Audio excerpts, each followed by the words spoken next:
Hello, welcome to Issues with Cartoons. I'm Carl. And I'm Kyle. This is the show where we dissect cartoons and the comic books that inspired them. That's right, and we are continuing our coverage of Avengers, Earth's Mightiest Heroes, the animated series from 2010. And we are going to be covering episode 5, which is notable because it is the last of the compilation episodes.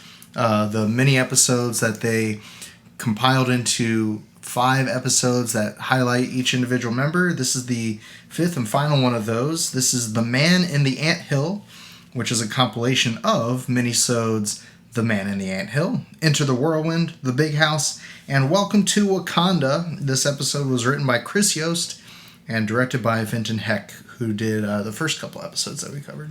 I'm kind of glad we're at the end of the mini episodes because I want to see the pacing of the actual show. Right. There's all this kind of hype for me of seeing how the actual show starts. Yeah, and I thought this episode specifically felt the most like a compilation.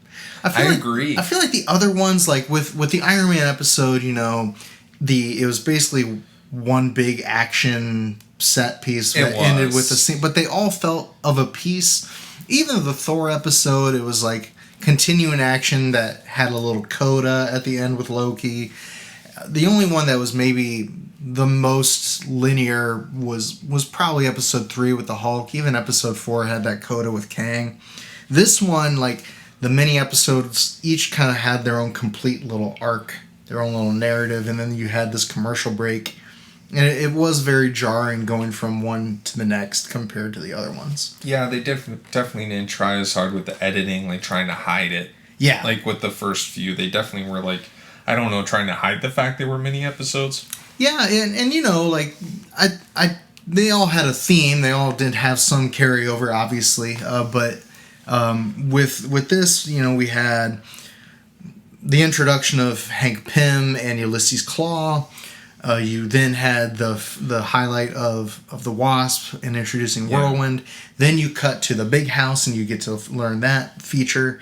And then you end with Wakanda, which is not entirely deviating from the main story because Claw is in there. Yeah. But even so, and Vibranium, but even so you have this very disjointed transition. 2 really big pieces of the Marvel Universe, just between Ant-Man mythology and Wakanda and Black Panther.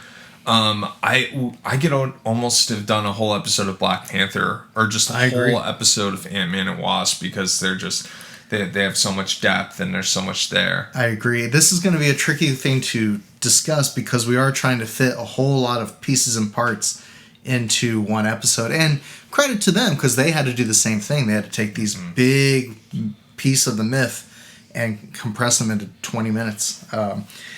But yeah, so let's get into it. This episode opens with Hank testing Vibranium. So we not only get to meet Hank Pym, but we get to introduced to Vibranium as a substance in the Marvel Universe. And then Dr. Klaw. And Ulysses Klaw, voiced by Mark Hamill.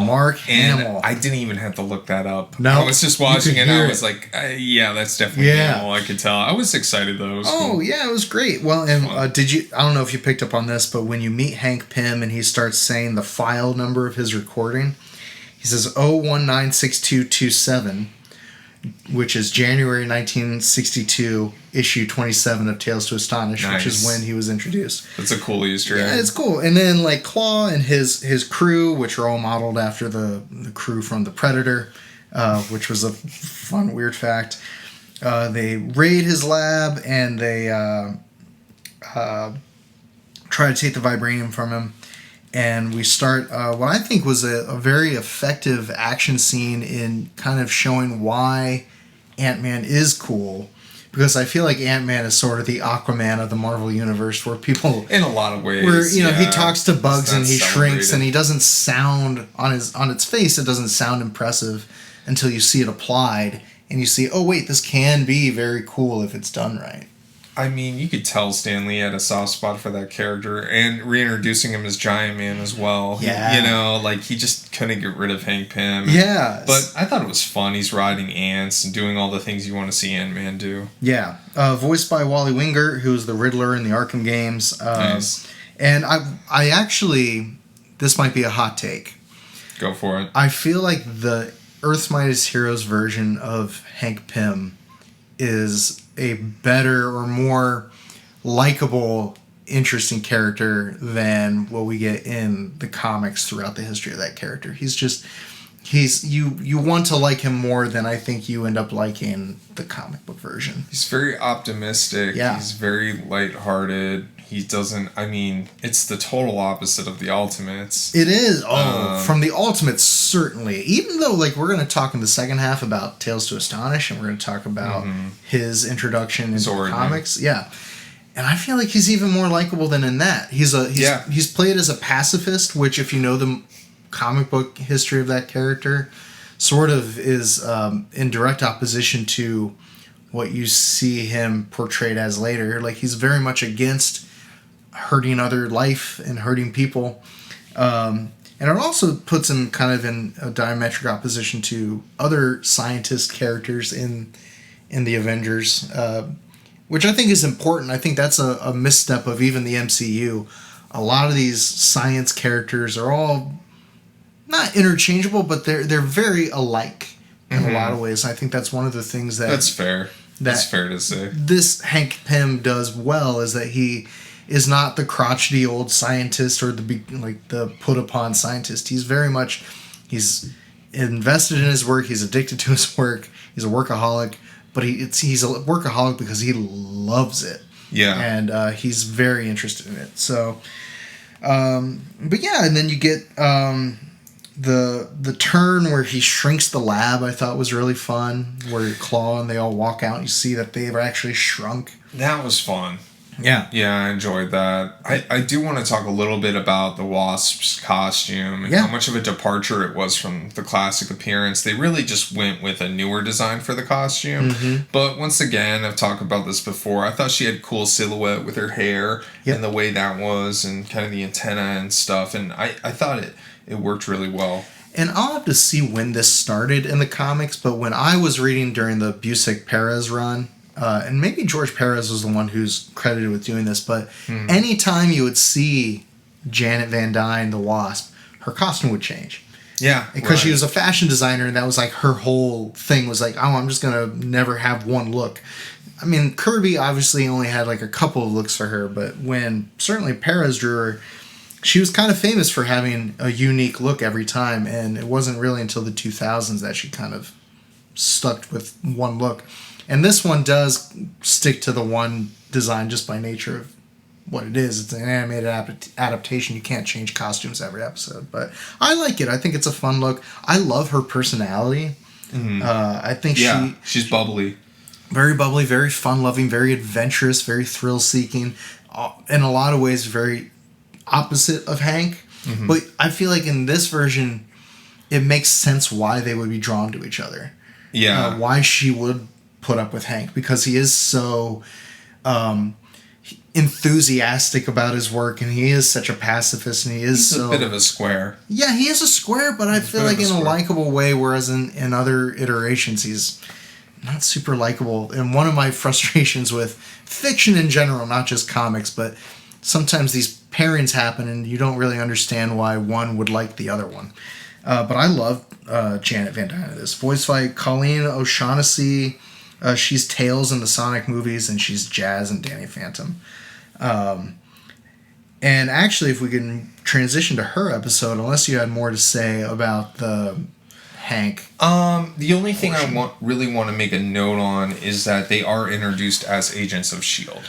And Nick Fury is there, and that is the tie. That is the Mark Millar Ultimates influence very much on this show, but not much beyond that. I mean, honestly, that's a good point. I like that you bring that up because, with Hawkeye and Black Widow, they have the visuals of the 616 traditional line, but they obviously have the setup of the Ultimate Universe. Right, exactly. And with this, it's kind of, 90% 616 and 10% Ultimates, and which benefits Hank and Jan. I'll take that. I'll take it. The ultimate version of those two characters is pretty rough. Sort of bouncing the later.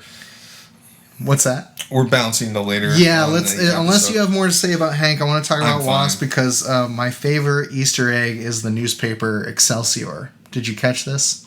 I didn't catch that, but I did catch the Punisher. Yeah, so that's what I was saying. So this newspaper Excelsior, which is a catchphrase of Stanley, has two stories on the cover. It's the Punisher, and it's the Man-Thing. Yes. And I don't remember either of them making any further appearances in the show, but it is super fun to know that they do exist and are in the world that we're talking about. Chris Yostverse.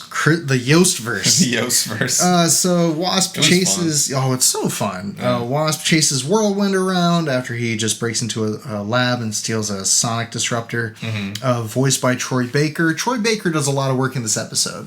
He voices Whirlwind. Joker in the Arkham game? I was going to ask about Origins. him. Was he? Okay, yes. I knew he did some Joker. I couldn't figure out where. Yeah, that was the Joker, and then that later transitioned to, I believe, The Long Halloween. Oh, yeah, he was the voice of Joker in The Long Halloween. Yeah, so there you go. There you are. So he's also Clay Quartermain in this episode, who's a S.H.I.E.L.D. agent, and he's Grey Gargoyle in this episode. Okay. So Troy Baker, obviously extensive voiceover work in lots of different projects. He goes on to voice Hawkeye and Loki in Avengers Assemble, which is the Avengers show after the following this. Yeah, so he gets to continue working in the Marvel sandbox. We get a Code Blue reference. This is the second time we get a Code Blue reference in the show. We got it earlier in the Thor episode. Mm-hmm. Code Blue is their nomenclature for it's their code for supervillain activity. Code Blue was I think it actually appeared in Thor books. They ended up having, I think, a miniseries, but it's basically a special unit for supervillain activity. Speaking of supervillains, I gotta say I have a soft spot for Whirlwind because he was in the first Avengers comic I ever read. Oh, cool! I can't remember what issue it was exactly. I might dig it up and figure it out, but he was the prominent villain in it. I didn't have a lot of context for Whirlwind. I knew he was a Ant-Man and Wasp villain. Mm-hmm. He's one of the few good Ant-Man and Wasp villains. It's a cool design. I love the helmet with the fins on it. I've always been a fan of it. It's very classic Marvel. I was scrolling through the Tales to Astonish series on Marvel Unlimited just to kind of see what kind of stuff were Ant-Man and the Wasp up to. Got to. And before they changed his name to Whirlwind, his name was the Human Top. So good upgrade. Good upgrade there, Whirlwind. You did good, buddy.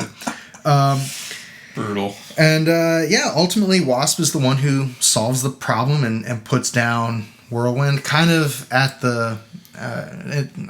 much to the chagrin of Hank. Like, he doesn't really want her involved, and she ends up solving the problem. She goes for it anyway. And we see S.H.I.E.L.D. and they introduce the Big House, which is I thought this reveal was cool, where they revealed that this was cool, where they revealed that the prison was small the whole really time. Effective. I thought that was fun. It was fun. One of the best twists so far, honestly. Yeah, and some really cool cameos. You get Mandrill, Grey Gargoyle, Arnim Zola, who we had name reference. We have a name reference to Arnim Zola in the Cap episode, but now we get to see him in that awesome Kirby robot design. And then the Mad Thinker we see later.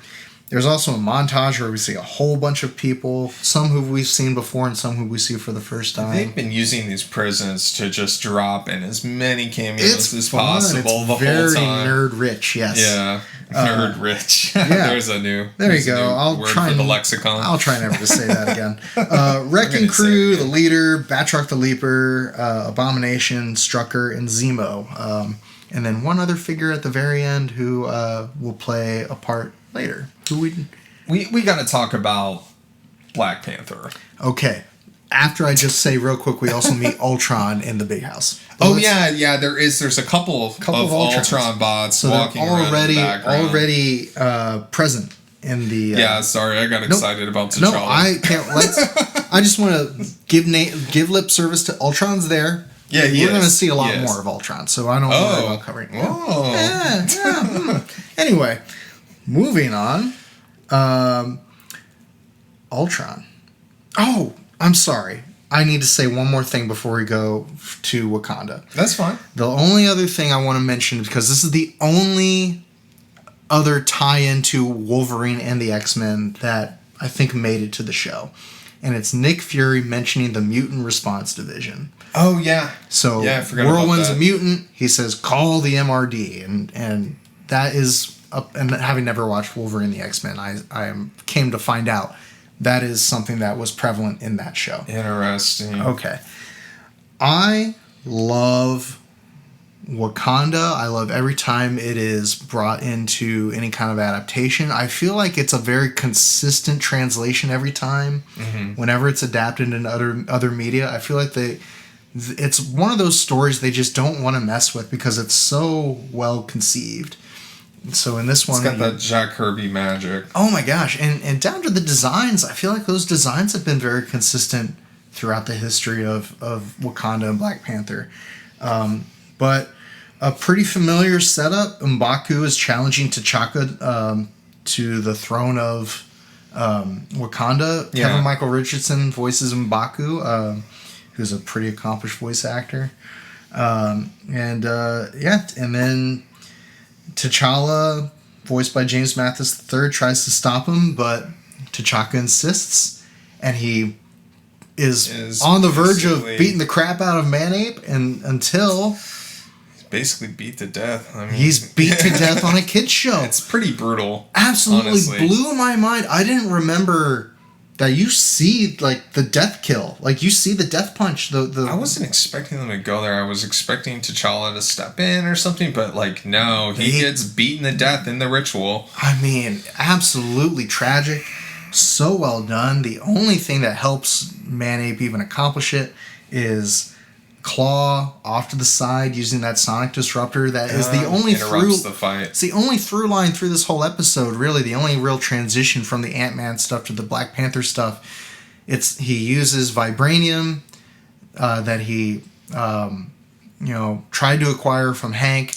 He uses the sonic disruptor that Whirlwind takes from the lab, and he ends up using it to basically stage a coup in Wakanda in order to get access to the Vibranium. Yeah, Dr. Klaw, as we'll discuss later, is always after the Vibranium. Yeah. All the adaptations, Andy Serkis in the film was Dr. Klaw. Yeah. It's the same motivation. Same motivation. After the Vibranium. Sure. Yeah, I forgot Andy Serkis is that character.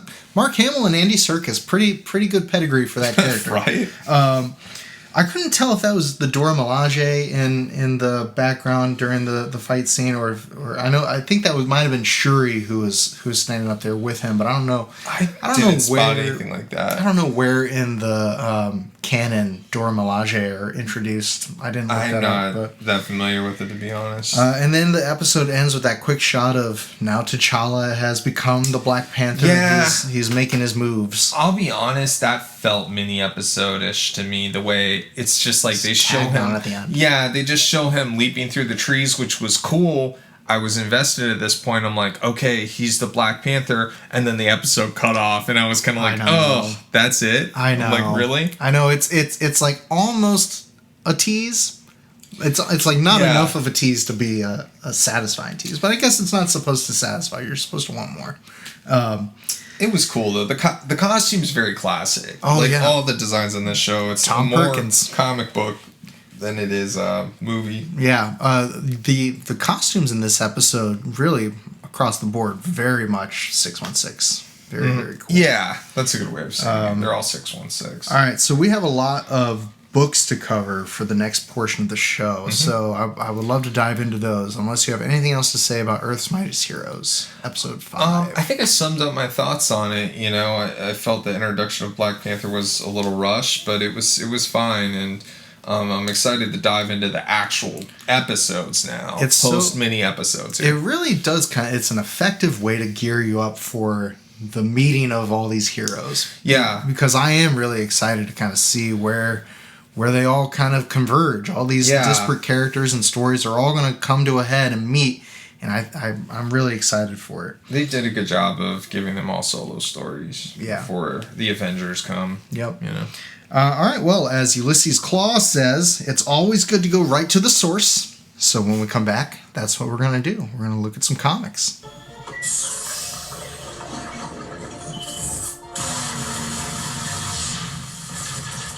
Welcome back to the show. We are Issues with Cartoons, and today this cartoon comes with lots of issues for us to talk about. The first one that we need to cover is Tales to Astonish number 27 from 1962, because this is the first appearance of Hank Pym, although it is not the first appearance of Ant-Man, which I really liked.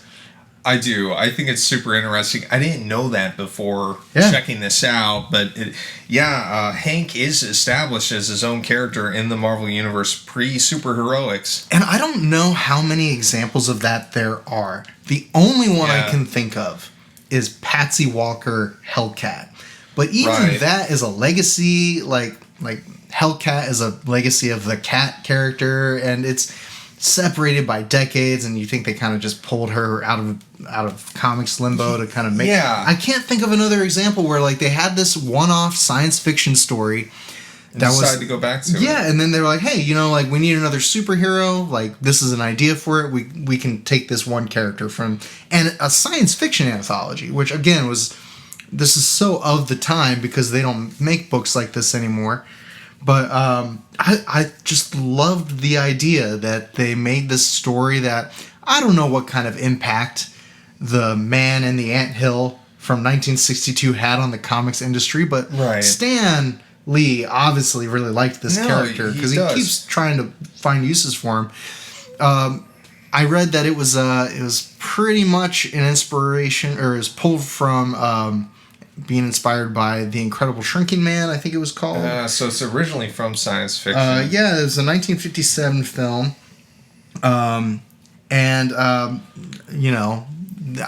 As with most things, they found that as a trend they can jump on, and they made a comic about it. And I really liked this. I enjoyed the story, too. It's just kind of a standalone...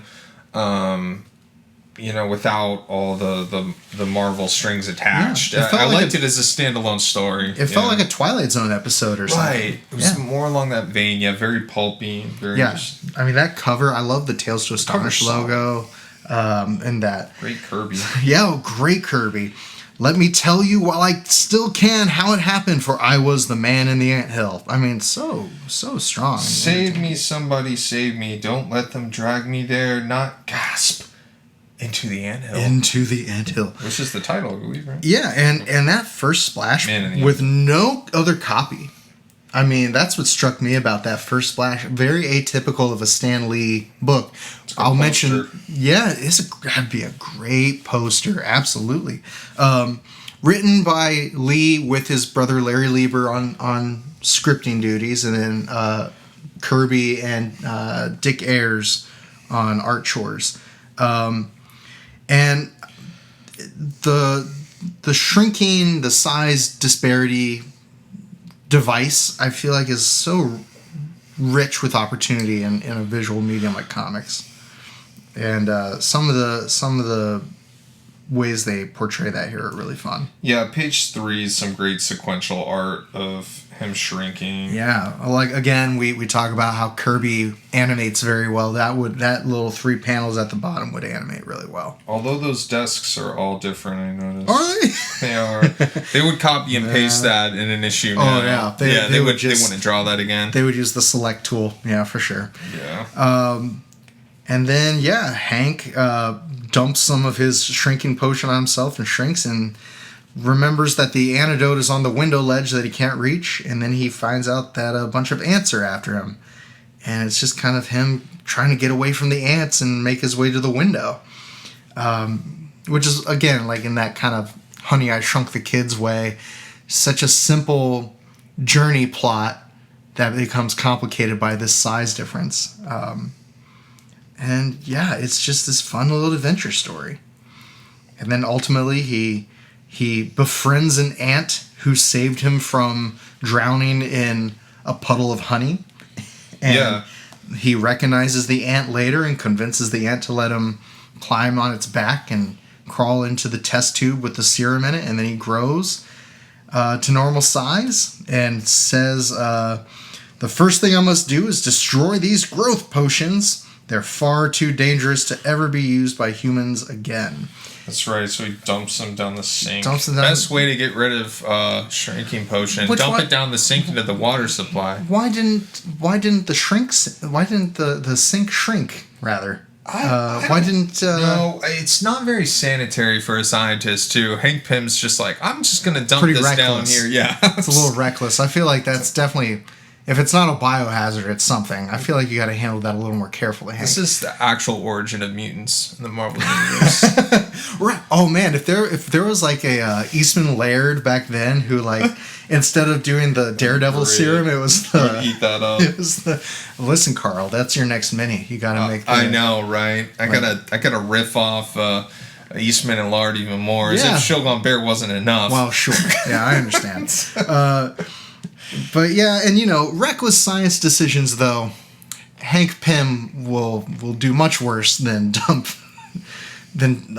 some size changing serum down a sink. He's gonna, in his career, make a few missteps with his science experiments. Okay, so we're gonna jump a little bit further. Yes. And Tales to Astonish, 1959, 44. Yeah. But this is also, this is pretty Spider-Man. I think it should be brought up. Really good point. Ant-Man is very similar in name to Spider-Man, but he predates that character. And the Golden Age Atom did exist, Al Pratt, but I don't think I'll have to look and see where Ray Palmer fits in because I don't know where size-changing superheroes fit in the canon as it relates to Ant-Man. I doubt Ant-Man was the first, but. So far is the only one with a major motion picture with his name in it. They didn't do bad with the character on film. Honestly, they didn't do bad. No, I love that movie. Way worse. I love that movie. And you can definitely feel Edgar Wright's influence in that movie. The first one. Yeah.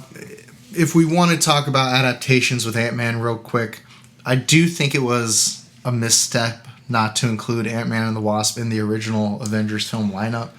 Because visually they are such dynamic characters. I do think it was a budget thing. I think it was like we could do Hawkeye and Black Widow on a budget. We can't do Ant-Man or Wasp. And I wonder if it was a confidence thing too, where like they didn't think that a character like Ant-Man or Wasp would be accepted by audiences. They would accept Black Ops, archers, and assassins, but maybe a guy who talks to bugs. Was too far for them. I would have loved to have been an ant on the wall during that conversation with Kevin Feige and all them about the Jon Favreau. Because they talked about you have to think they talked about it. Yeah, they talked about what the team would be logistically. And Whedon too. Sure. Josh Whedon. Yeah, and ultimately it turned out fine. And they found a way to fit it all in. But as a somewhat of a purist who loves these old stories, it is an unfortunate missed opportunity that just visually you have a bunch of punching characters and you miss out on these really kind of eccentric, unique visually. And as someone who thinks visually, being cartoonists that we are, it is that size disproportion. It is fun to look at in an ensemble. It was definitely a choice making Ant-Man a second generation hero. And making Hank Pym like more of a generation back. That that was bold. That was a bold choice, but But let's get back to the issue at hand, which is Tales to Astonish 44. Ant-Man and the Wasp battle the creature from Cosmos with a K. Cosmos. Meet the Flying Wasp, Ant-Man's gorgeous new partner in peril, a double-length Ant-Man super epic. Really getting you. Isn't Don Heck ink this with Kirby? Isn't that interesting? I don't know how many times that happened. They collaborated together. Right. Or maybe this could have been an example of like Kirby would do a lot of layouts for artists to do finishes on his work. Got passed a heck by the deadline. Maybe so, yeah. So anyway, what'd you think of this story? I thought it was very... I hate to say this, aside from a few moments, I thought it was very by the numbers. And I thought... A little forgettable. Yeah, a lot of the motivations of the characters weren't great to me, which we'll get to. Yeah. But we're on this opening page right now, and you see Cosmos again, and you see Ant-Man and the Wasp, and There's our super long blurb here from Stan Lee. Oh my gosh, Stan. Well, script by H.E. Huntley, who I'd never heard of. Me neither. And that was I a didn't, new name to I me. didn't do any research into it, but I don't know who's getting credit for this just info dump at the beginning, but maybe we blame Huntley for it. Or Stan likes to talk, so it could be Stan. Really... Very well. I do love that Wasp costume, though. I've always had a soft spot for that design. It's a great image of it being introduced here. I like the helmet, actually. Yeah. Kirby draws it from different angles. Same with Ant-Man's original helmet. I love that design. I love that look. I do think the Earth's Mightiest Heroes does improve on it a little bit by making all the accents black. Because here it's red, black, and blue. And I do think it looks a little sleeker with just all black. But that could have been a function of the printing as well. So, yeah, you want to just dive in? Yeah, so it's kind of a lot of this is Ant-Man lamenting his previous relationship. Maria, he's just kind of he's like sad about Maria and lamenting her, and it's kind of strange. When Wasp shows up, he's like, oh, she reminds me so much of Maria, with like no context for that. And like, I don't know, they have a picture of Maria in the issue, and I don't know. I mean, maybe like if she's just an attractive woman, and if you squint, if you think all attractive women are the same, then maybe. But yeah, and I having not read any of the other Ant-Man issues other than Tales to Astonish 27. I don't know if this is the first mention of Maria Pym, but he certainly dwells on it here. And you get, I kind of wonder if it is the first time, because you get this extended flashback of them traveling to Hungary. And she gets murdered. And she's captured and murdered, and he kind of vows vengeance. And then, we flash forward to him meeting Vernon VanDyne and his daughter Janet, who Hank says over and over again not only resembles his wife, but is like a child, which is a little uncomfortable. Yeah. One thing I want to point out, too, is... the Wasp's father comes over. He just shows up at Hank Pym's house unannounced. Just comes first, to the door. Yeah. Bringing your daughter when you're not even, like, not only are you showing up unplanned, but you're bringing a guest? It took me out of the story a little bit. And he just comes over and he's like, hey, I'm a scientist. You're a scientist. Let's talk science. To talk about gamma ray beams. And Dr. VanDyne, I know a scientist who might be more appropriate for you to contact than Dr. Hank Pym when it comes to gamma beams. But yeah, it was a little strange. And then Pym's like, oh, sorry, that's not my specialty. And Vernon's like, oh, okay, well, I thought I'd try. Right. He traveled all that way. So yeah, a little strange. There are a few moments like that. The Wasp, too, is not really trying to suck up to Hank here either. Her thought balloon, or... is just kind of like, I like the adventurous type. Right, yeah. He's a dull, intellectual bookworm. Like, man, you come to this dude's house unannounced and you just rag on him, but, at least she kept it to herself, I guess. So, yeah, then we cut to... we cut to Dr. VanDyne's lab, where he's made a breakthrough. He said, the booster is pushing the rays deep into space. I've got it. And Janet's just like, hey, I'm going out. Yeah. Very weird. He's invented this machine that can transverse time and space. Yeah. And Janet's just like, hey, I'm leaving. Meet some friends. Yeah, after dragging her across town to meet this scientist who wasn't going to help him, he ends up doing it anyway. And she's like, I'm going to go. And that was the last thing she ever said to him, was that, hey, I'm out of here, because then he ends up dying from fear by bringing Cosmos into our world, which is similar to the origin of Martian Manhunter, when he's brought into a lab and the scientist dies exactly of fright. The same, actually. Yeah, very good. I just kind of made that connection. I actually like these bottom 4 panels. This is almost my favorite part of the book. It's almost like a horror. Yeah. How Cosmos is introduced. Like, he's down on his knees. His silhouette. He's got this giant shadow on the back wall of his silhouette hunched over, and then you just see the shadow on the wall, and then you see Cosmos and Cosmos has this great panel where he explains that, yes, I am a criminal from outer space, and I've come here to enslave you and everyone here, and I failed on my world, but I'm here to travel through your machine and take over your world. And then just slaps the doctor down. Just in case you're unclear of what motivates this villain and why we should be worried about him. And yeah, I'm sorry, I really like that part. I think it's fantastic. We should do a live reading of it sometime.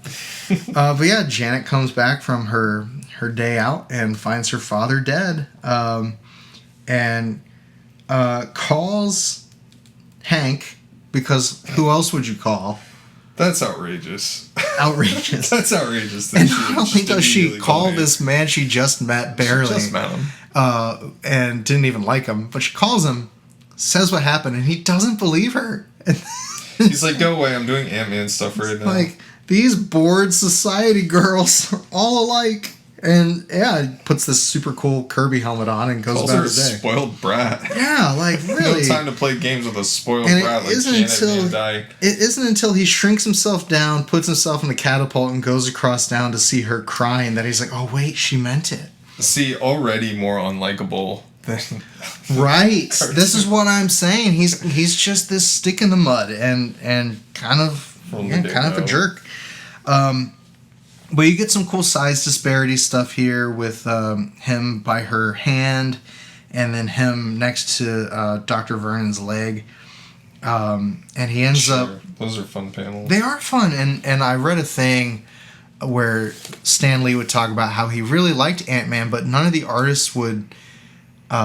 he would keep having to remind artists to put visuals for context of how little he was. Because he thought that was the interesting part, was visually making those... And I agree. I think that's what makes it cool. But yeah.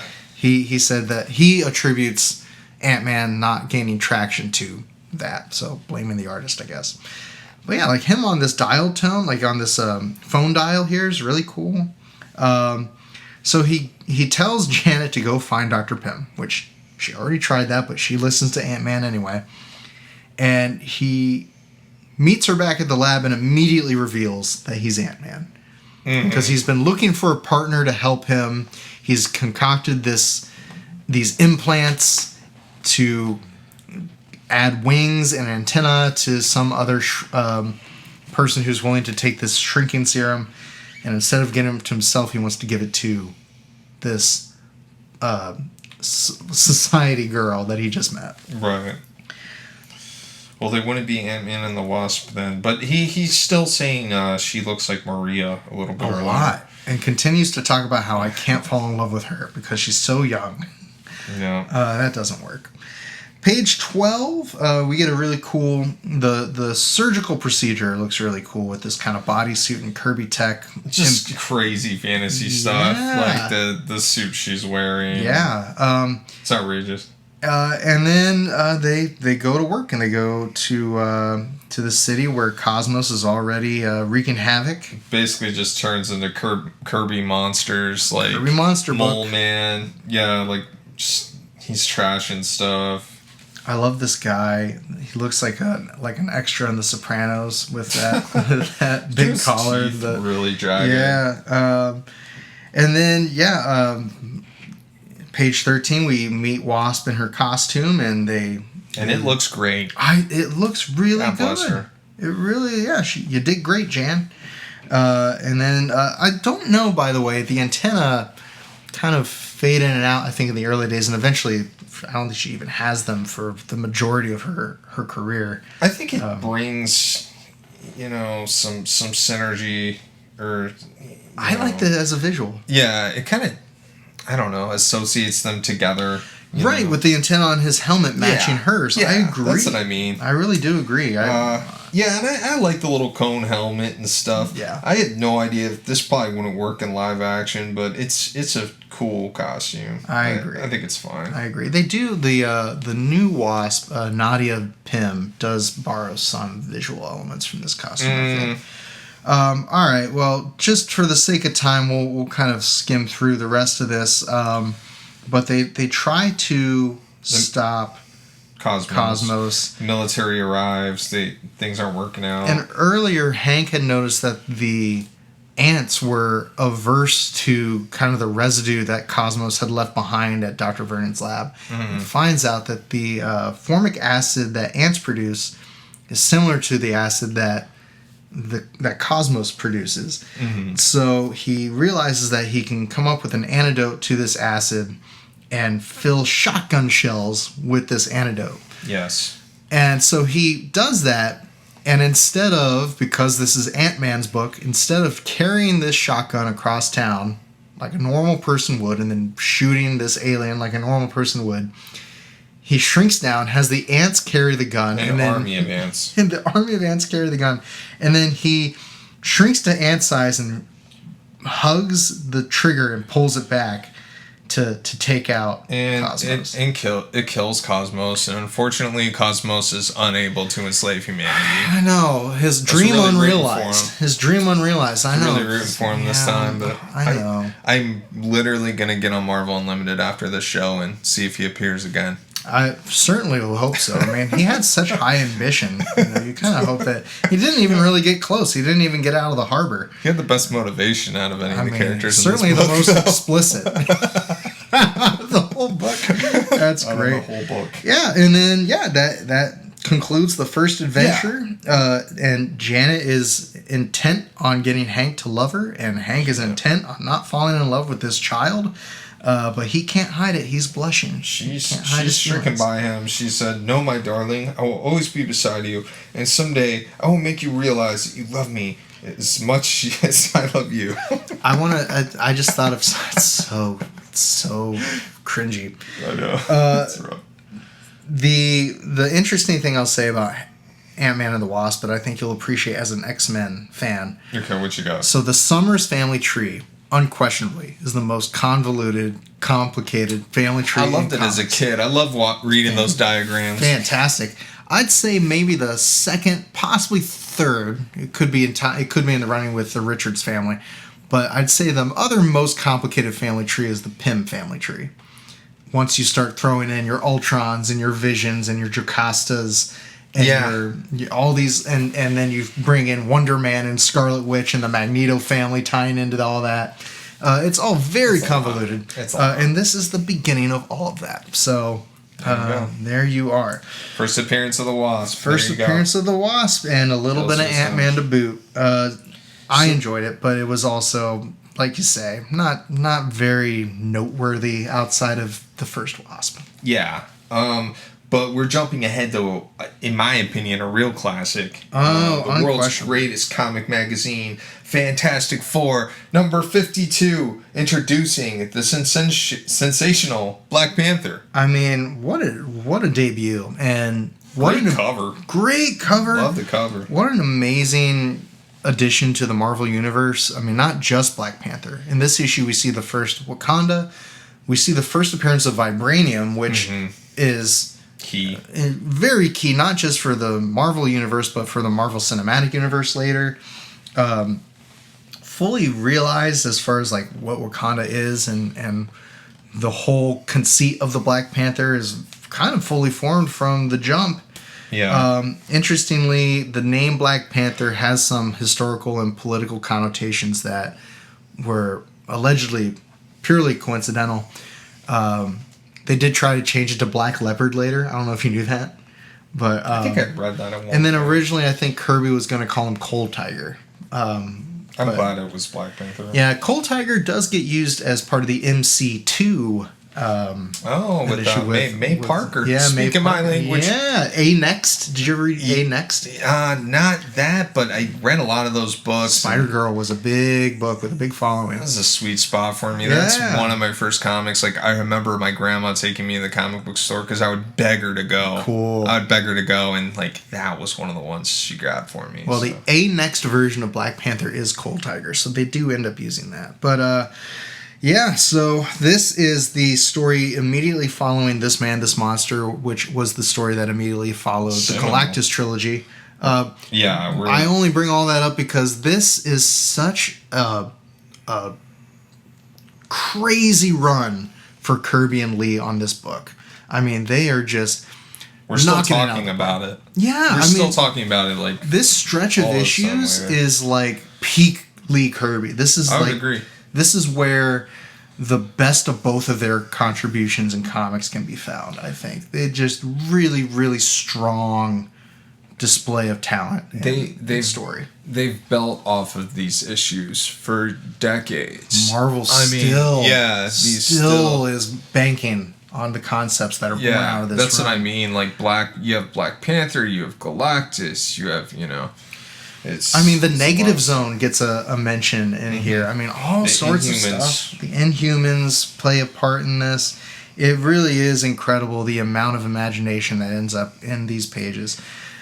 Not to cut you off, but it surprised me how developed Wakanda was right out of the gate. This is basically the film. This is basically the whole concepts here in the first issue. Yeah, and they embellish it a little bit, obviously, as more stories are told that are Black Panther-centric, and you get things like the Dora Milaje, and you get things like Bast and the whole Wakanda mythology and things, but the hidden city with technology and vibranium and hidden from the world, and the tradition of the Black Panther as the symbol of the leadership of Wakanda.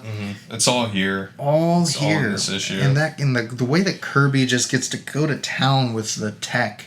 This is in the episode, or at least a reference to it. The statue he goes to talk to for the ritual. You're right. That panel just really pops. That has so much depth. It does. That statue, that really stood out to me. Yeah. Revisiting it. T'Challa is such an impressive character. I love T'Challa as a character. He's just so cool. I like how straight out of the gate he's just like, yeah, I'm ready to fight the Fantastic Four. Let them come. Yeah. And he does. He fights all four of them without any issues. It's just like, yeah, sure, I'll fight them. It's very entertaining where he's just kind of picking them out one by one. And, and were it not for the last minute addition of Wyatt Wingfoot, then he probably would have succeeded. But you get Wyatt Wingfoot in this issue.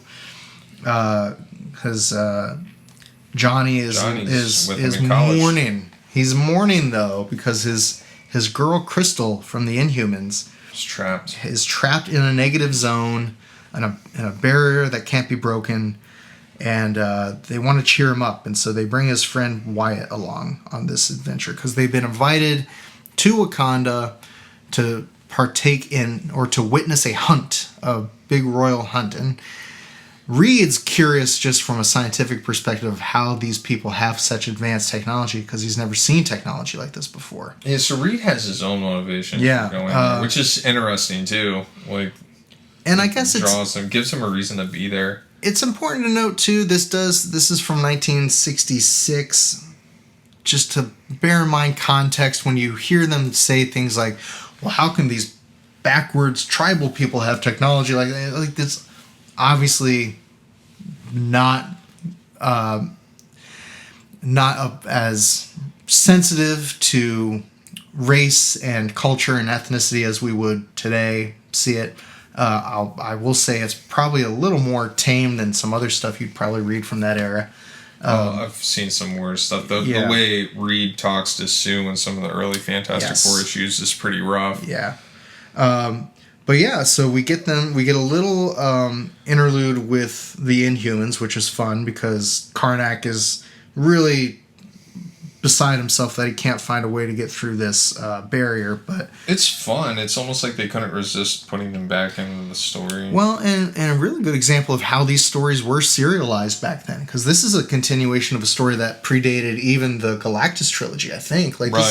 The Inhuman story happened right before Galactus, and we're still kind of watching that arc develop, even so many issues later. But then they get to Wakanda, and they're blown away by this man-made jungle, this really incredible, you talk about depth, incredible third panel or 2/3 panel splash of them entering Wakanda. It is an impressive shot of Wakanda. I stopped for a moment when I was reading this and just to look at it. I'm like, oh, okay, this is where it shows up the first time. Yeah. It's really great. And then the Panther enters, and does this split kick to take out Johnny and the Thing at once. Oh, he just starts going at him. And he just knocks them all out. And he takes out Johnny first with an asbestos door and vacuum blasts. I feel like asbestos keeps coming up in Johnny Storm. It's just reminding me of some Batman prep time stuff. Like Black Panther just drops right in, just starts taking him out. I do feel like not even just visually, but in terms of character and in MO, I feel like Black Panther is in his own way a Marvel Batman in some respects. He is. In that sort of just tactical genius with a lot of money and resources who will, if he can't outbeat you, he'll outthink you.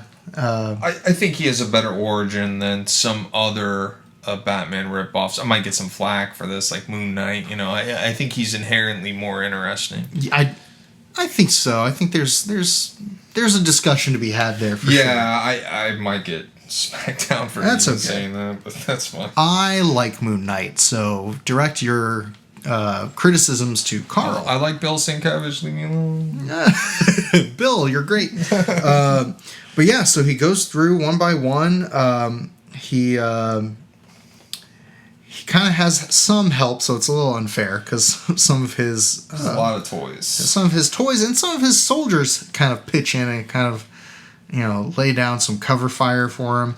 I thought the Sue sequence was really cool, where you can kind of see where Mike Allred gets his inspiration from the Sue panels, because this Kirby page does feel like an Allred Madman page, where she's invisible, running from him and hiding by this generator to mask her breathing, and then he ends up smelling her and attacks her. I didn't know, I had forgotten that in the early issues, Sue couldn't be invisible and use a force field at the same time. Oh. So that was how he ends up defeating her, is he tricks her into going invisible to use her force field, but he beats her to it, and gasses her and knocks her out. And then he dampens the Thing's strength and ends up freezing him. And all the while, like, we keep cutting back to Wyatt, who's just kind of working his way through the Wakandan army. And yeah, he must be back there slugging him. Yeah, and it's, Wyatt is just a college football player. It's not, to my knowledge, it's not like he has any combat training or anything like that, but he's holding his own. Maybe he's just beating up the guys that were playing drums while the guys were running in with their guns. He's like taking out like the marching band. Yeah, he was just like, you know what? I'm going to fight the marching band. That looks about more of my speed. And then you get this really cool, I love the coloring on the Reed conflict, the fight between Reed and T'Challa. That stood out to me. I like the limited color. It's all blue, and then the yellow caption box gets it. I was looking at this like, I might rip this off. There's a lot of color schemes in these older issues we've been revisiting that I want to rip off. Color. It's giving me a lot of ideas. It's giving you ideas. Oh, for sure. Yeah. It's so pop art. It's so minimalist, and it's effective. And I think you and I probably share an opinion about modern comic coloring, where sometimes a little bit goes a long way and they take too much and they go too far. Sure. Like with the digital effects. They do too much rendering. They do too many colors. It's not very balanced because they're trying to churn this stuff out. But, I mean, it's so simple, the color palette they have. And I think the limitations of the palette, not even just in these panels, but just in general, the limitations that printing gave their palette made them make some really creative choices that I think pay off visually. I think that's a good way to go about it. Limiting your color palette can give you some really interesting results. Yeah. Modern readers might appreciate that this meeting with Reed and T'Challa, obviously Reed and T'Challa would go on to be members of the Illuminati together. I don't know, for people who find that significant. Planet Hulk. Yeah. They send Hulk off. So this is the first meeting of that pairing. But then, again, Wyatt breaks out the Human Torch, which creates this domino effect of them being able to free the rest of the Fantastic Four. Yeah, the Human Torch is able to hold off the army in a single panel here. So ultimately, I know, it's so great. Like, he's just like, should have done that at the beginning, maybe. Stay back.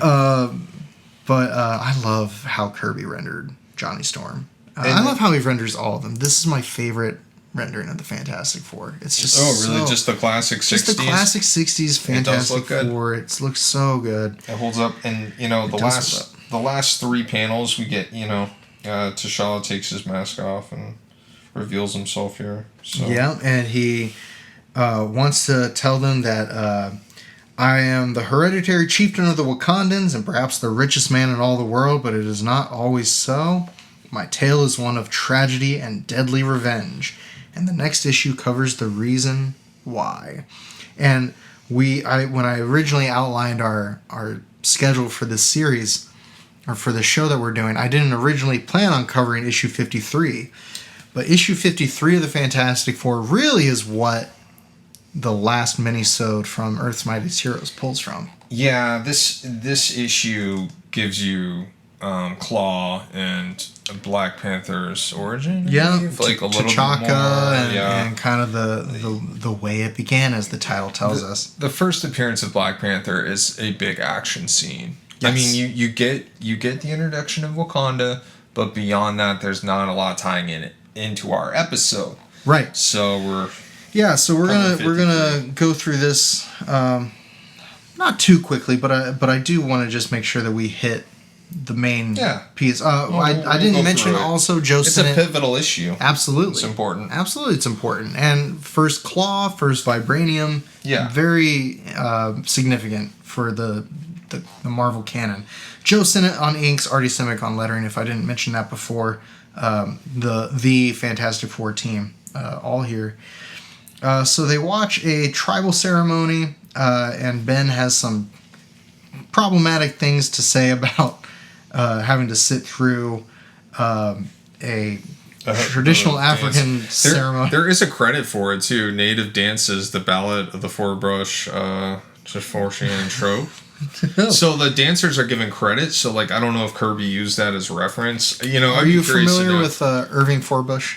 No. Okay, Irving Forbush is a joke character that Stan Lee created. If you've ever heard of What The? I think Irving Forbush features heavily in that, but I think this is a tongue-in-cheek reference. The ballet Forbush, I didn't know what was Terpsichorean troupe. Yeah, I think he's just poking a little fun. It's a cool splash page. I do love it. Absolutely. And then, T'Challa walks the Fantastic Four into his lair, unmasked, looking great. Lights a cigarette. Yeah. And then he talks them through his origin, but we cut away to kind of the border where we see this giant red ape lumbering towards Wakanda. Yeah, there's a bunch of red animals that and show up. And it transforms into an elephant, Carl. What's going on? Wow. I was... Did you know what was coming? I didn't see the twist of Dr. Claus creating all of these different animals that are terrorizing the environment. I don't know how I feel about it. That's all right. So then, page 5, we are introduced to Vibranium, which becomes kind of the MacGuffin of all Black Panther stories. It's our plot device. Yep, and we flash back to T'Chaka, and we kind of get a little bit of context of how important he was, how good of a father and how good of a chief he was to Wakanda. And the whole time, Ben's just like, I've heard this story before. This is just like all the jungle movies I go to see. Again, problematic. But I would agree. But then T'Challa introduces the twist on the classic story, and it introduces Ulysses Klaw. And you see this half-page splash of Klaw entering Wakanda with this Kirby tech and this safari hat, and I just love the rendering on Klaw here. Give me an Indiana Jones vibe. It really does. Like, he's just holding up this machine. He's got the goofy hat. He's got all his soldiers out in the hill patrolling. It tells a lot. It's a cool illustration in that it tells a lot of the story in a single image. And an interesting kind of science fiction-y criticism of colonialism and taking advantage of a native population's resources for your own gain. I mean, pretty forward thinking in that respect. I don't know how common that thinking was back in 1966. Are they colonizing or are they invading?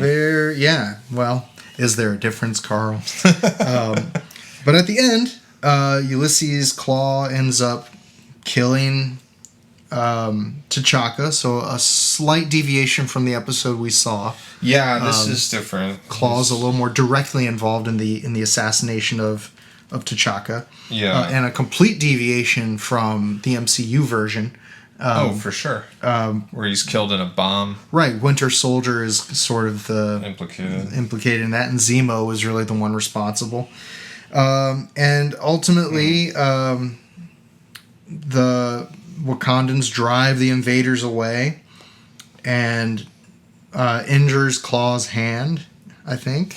Yeah, and then this is where he becomes, he gets his robot hand. Yeah. And all that stuff. And then by the time T'Challa finishes his story, in perfect timing, Klaw returns to attack Wakanda, and the Fantastic Four go after this red gorilla. You got this big panel of Human Torch just flying. You got the thing. He's like, it's clobbering time, and then Reed thinks a little action will be good for Johnny. Get him to stop brooding over Crystal. Have a little bit of empathy, Reed.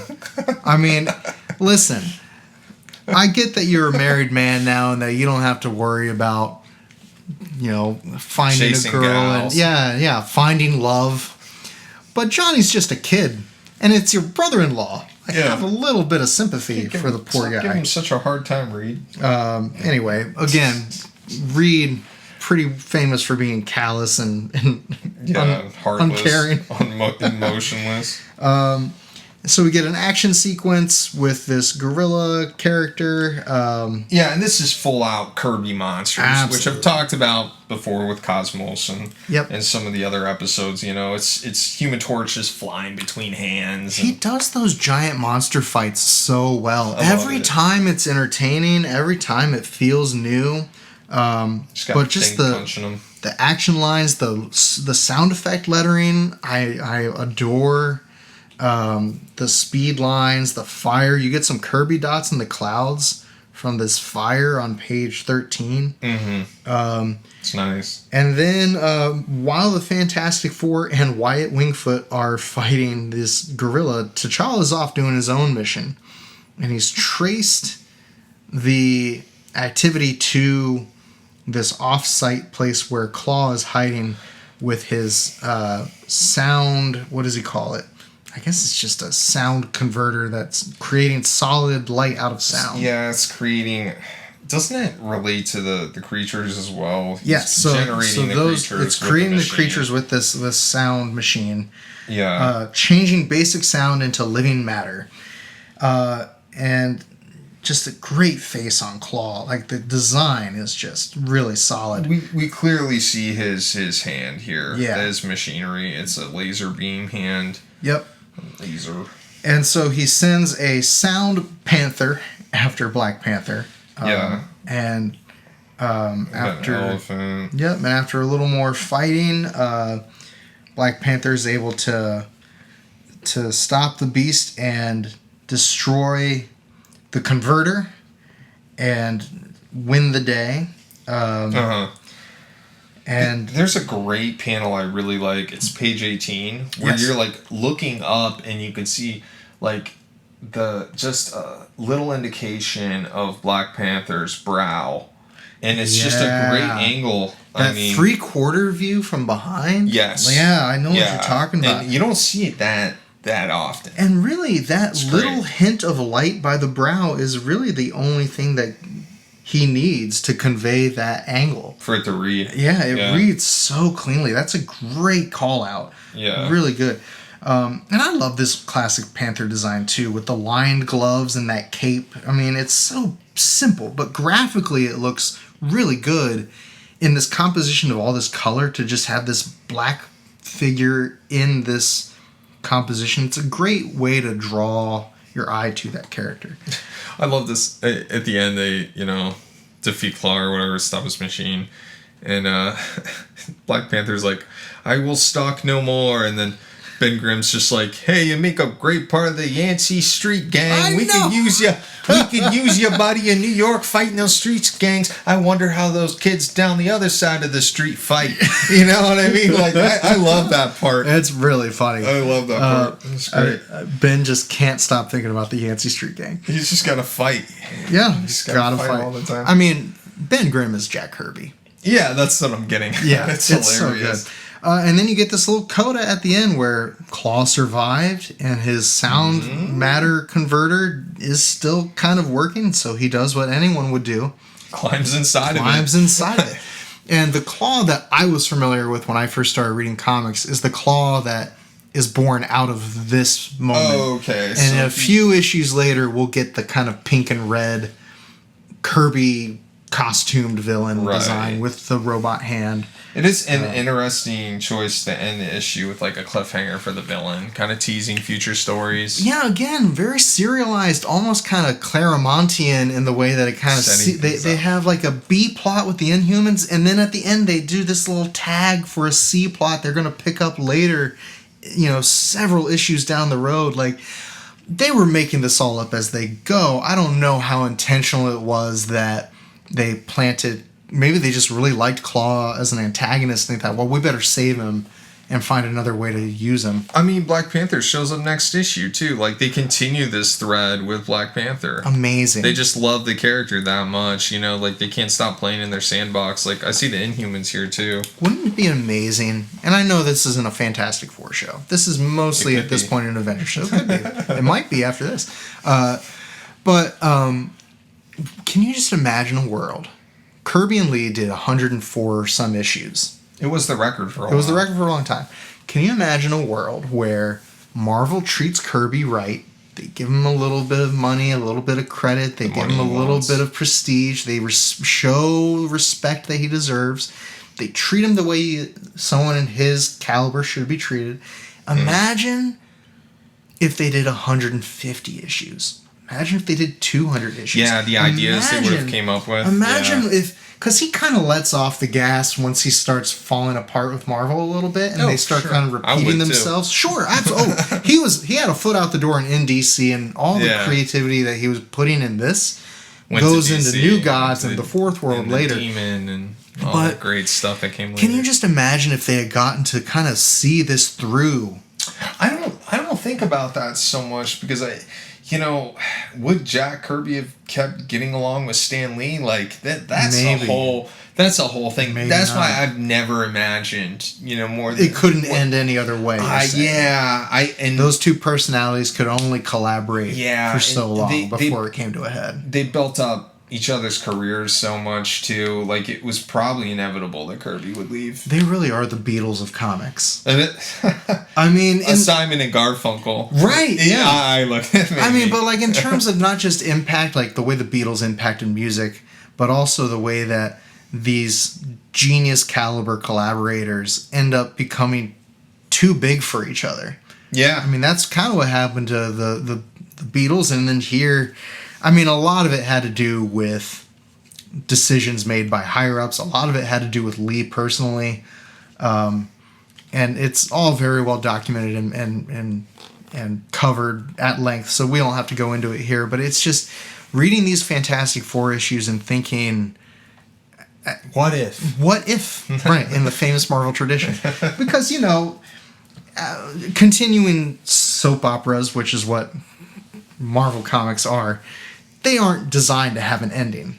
They were never planning on ending the Fantastic Four themselves. But you do kind of wonder, like, there's so much imagination on paper. What more could they have generated? What would we have benefited from that instead ended up kind of spinning its wheels after so long? But this run in particular just highlights just what a mammoth creative force they were. It's one of the best superhero runs in comics, and it's always referenced, and I think amongst creators, it's almost like, go and read this run because it is so iconic, and you almost have to get a better understanding of the Marvel Universe. Sure. You have to read this run. I mean, it was the beginning.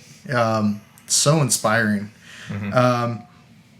But we're going a little long today, but we had a lot to cover, and I'm actually proud of how much we got in the amount of time that we did. Yeah, no, we covered 4 issues in this episode and the Earth's Mightiest Heroes segment, so I'm pretty happy about how it all went down. And I'm excited because now we're going to be going into episode 6, which was really episode 1 of the original run, where you meet the Avengers, and I feel like we're going to have that same feeling when we read Avengers number 1, where we have all these characters and we've kind of seen all the pieces and now we're going to bring them together, and we're going to kind of feel how monumental and epic that felt to see all these characters kind of converge. A lot of hype here. We'll see if it lives up for me. I'm watching. Yeah, once again, I'm watching it for the first time, soaking it in. So I don't know if I'll have the same feelings as Kyle, but we'll see. I love this show. It's okay that if you don't, but I will say it's going to be a long year if you feel let down by it. So hopefully it pays off. But anything you want to plug, Carl? I'll just say go to www.carllucasdraws.com if you want to check out any of my comics and stuff. I'll be at Cartoon Crossroads this weekend. It's a comic book festival in Columbus, Ohio. I will be there tabling, and Kyle just gave me a couple of his mini comics. They look great.